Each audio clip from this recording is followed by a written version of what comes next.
Selamat siang. Ya, kali ini saya akan coba menjelaskan ya mengenai workflow pasca deployment test, gitu ya, mulai dari pengertian manfaatnya, kemudian sampai best practice terkait workflow pasca deployment test itu seperti apa. Oke, kita langsung mulai. Kita masuk ke pembahasan pertama, yaitu apa sih pasca deployment test, gitu ya. Nah, di sini saya coba jabarkan, gitu ya. Nah, pasca deployment test adalah pengujian yang dilakukan setelah aplikasi berhasil dideploy ke lingkungan production untuk memastikan bahwa semua fitur berfungsi dengan baik tanpa ada gangguan akibat proses deployment. Jadi pengujian ini mencakup validasi performa, fungsionalitasnya, integrasi, serta pengecekan isu yang mungkin muncul akibat perbedaan environment antara staging dan production, gitu ya. Jadi ibaratnya pasca deployment test itu kita analogikan seperti ngecek ulang ketika kita udah pindahan rumah misalnya. Kita harus kita pastikan semuanya udah di tempatnya gitu ya dan berfungsi dengan baik. Nah, setelah aplikasi sukses di deploy ke production, nah kita harus ngecek apakah ada fitur yang tiba-tiba error gara-gara perbedaan environment. Kemudian pengujian ini juga meliputi validasi performa gitu ya. Tadi sudah jelaskan apa sih validasi performa, yaitu apakah aplikasi tetap berjalan dengan cepat dan stabil ya meski banyak user yang pakai. Kemudian secara fungsionalitasnya apakah semua fitur itu sudah berjalan sesuai dengan ekspektasi. Kemudian secara integrasinya apakah aplikasi masih bisa saling berkomunikasi gitu ya, antar fitur gitu, antara eksternal atau database tanpa ada masalah gitu. Intinya pasca deployment test ini penting gitu, penting banget ya buat memastikan kalau update yang kita rilis beneran aman dan nggak bikin user tiba-tiba frustrasi gitu ya gara-gara bug yang nggak terduga ketika pakai aplikasi kita. Nah, kemudian pembahasan berikutnya itu ada proses pra-deployment. Di sini ada 3 ya. Yang pertama itu ada persiapan. Nah, persiapan adalah langkah awal dalam proses deployment yang melibatkan peninjauan final dari aplikasi atau sistem yang akan dideploy. Nah, persiapan di sini umumnya meliputi code review gitu ya, di mana developer sama tim QA ya, meninjau kembali apakah ada masalah terkait performa atau secara fungsionalitas, masih adakah bug yang belum diperbaiki di environment sebelumnya.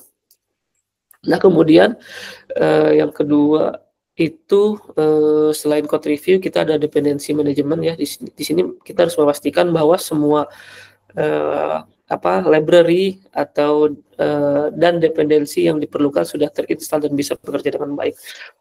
Terus juga ada build process. Nah, jika diperlukan kode akan diproses jika siap dijalankan, seperti dikompilasi atau dikemas sesuai dengan platform yang digunakan.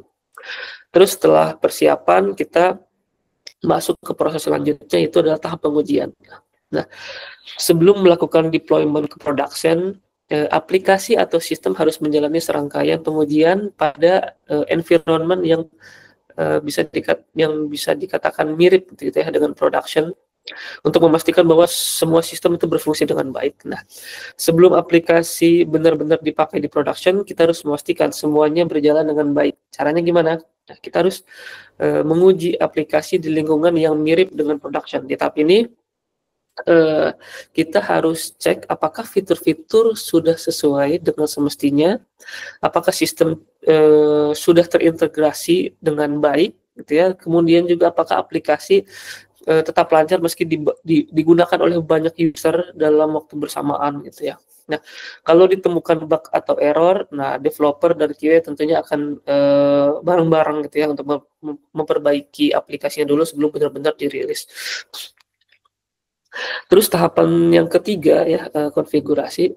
Nah, konfigurasi lingkungan produksi dilakukan untuk memastikan bahwa komponen aplikasi atau sistem konfigurasi sudah benar-benar sesuai dengan kebutuhan produksi.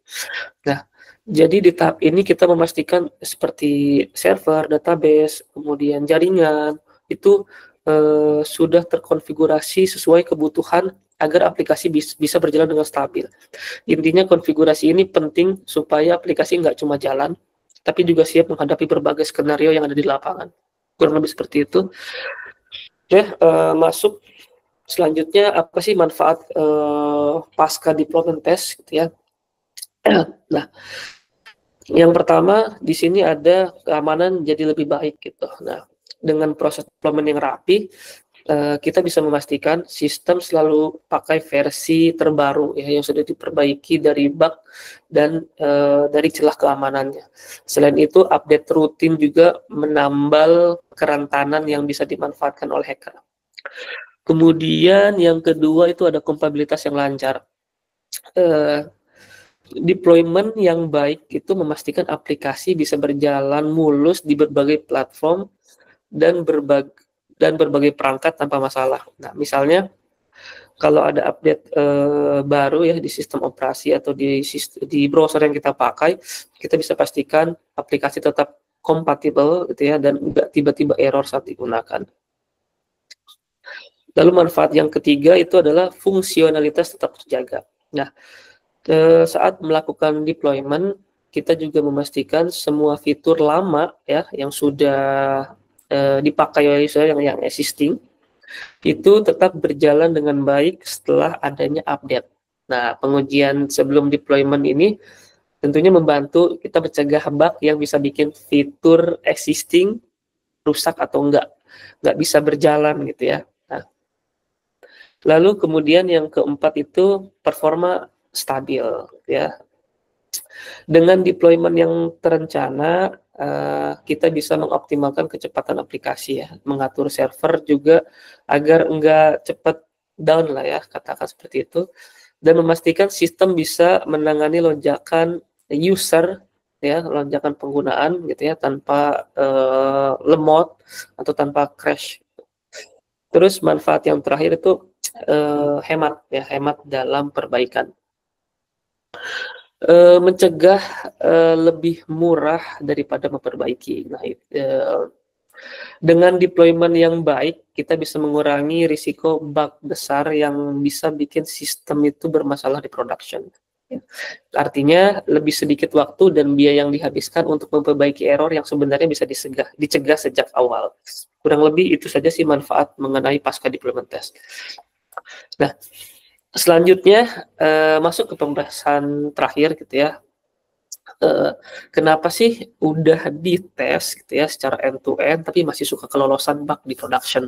Nah, ini mungkin ada beberapa faktor ya penyebabnya. Yang pertama itu ada perbedaan environment gitu. Kadang yang dites di staging atau dites di environment yang sebelumnya itu udah mulus gitu, tapi pas masuk ke production malah error. Nah, kenapa? Nah, bisa jadi ada perbedaan di server, di database, konfigurasinya, atau data si usernya itu nggak bisa kita prediksi sebelumnya. Jadi misalnya API yang diakses di staging punya respon yang cepat nih.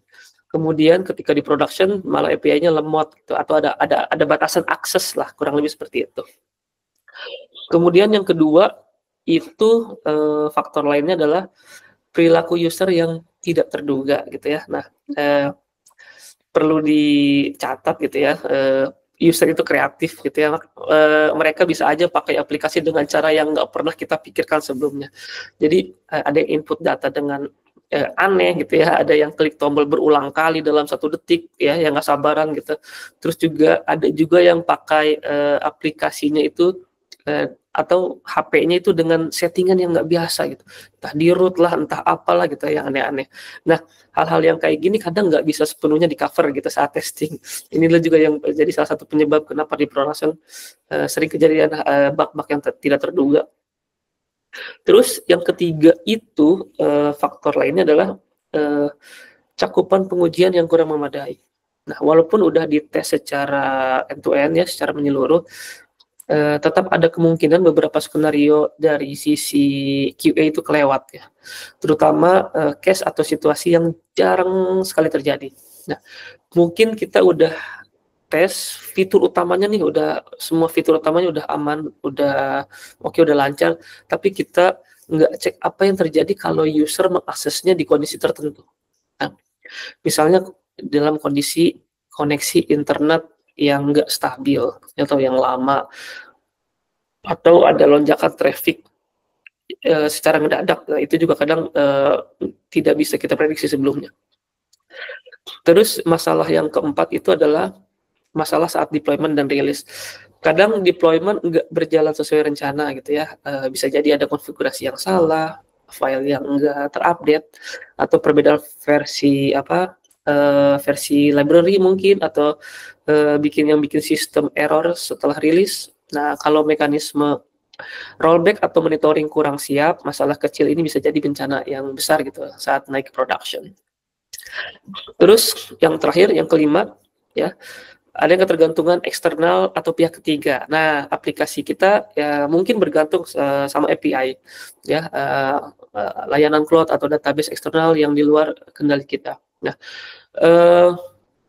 kalau mereka mengalami gangguan atau tiba-tiba melakukan perubahan, nah sistem kita juga bisa ikut kena dampaknya gitu ya. Misalnya ya, tiba-tiba API pihak ketiga berubah format responnya, dan aplikasi kita belum siap menangani itu. Ya, kurang lebih seperti itu. Nah, jadi meskipun pengujian udah maksimal nih ya, tetap kadang ada aja faktor-faktor yang nggak terduga yang bisa bikin masalah muncul di production.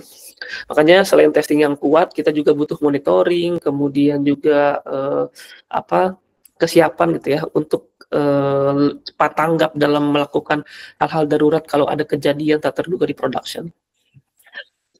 Nah, sekarang terakhir kita akan coba bahas mengenai workflow pasca deployment test secara best practice-nya seperti apa. Oke,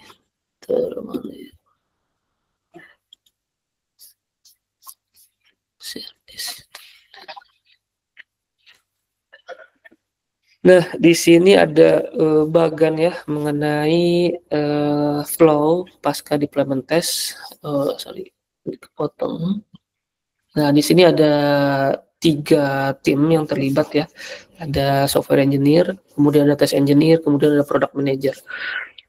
Pasca deployment test tentunya dimulai dari perencanaan deployment ya. Ini tentunya melibatkan software engineer, kemudian ada test engineer, kemudian product manager. Di sini teman-teman tentunya akan meeting gitu ya, bagaimana cara atau persiapan kita dalam melakukan deployment. Apakah fitur-fitur yang sudah dibawakan di sprint itu sudah berjalan mulus atau sudah siap untuk di-deploy. Terus juga apakah bug-bug yang sudah ditemukan di functional test maupun di regression itu sudah aman sehingga bisa untuk naik ke production. Nah, ini akan dibahas di sini ya, di perencanaan deployment. Nah, jika memang dari sini sudah oke, sudah aman gitu ya, baik dari software engineer, dari test engineer maupun dari product manager, maka kita masuk ke tahap berikutnya, itu preparation. Nah, setelah preparation ya, software engineer melakukan persiapan gitu ya, maka selanjutnya adalah eksekusi deployment. Di sini teman-teman dari software engineer sudah melakukan proses deployment, yang mana ketika sudah menaikkan ke production gitu ya, sudah naik ke production, sudah rilis production, maka teman-teman perwakilan maupun dari ISL masing-masing itu akan info di grup chat gitu ya, akan info di grup chat bahwa menginfokan sudah naik ke production gitu ya, sudah deployment.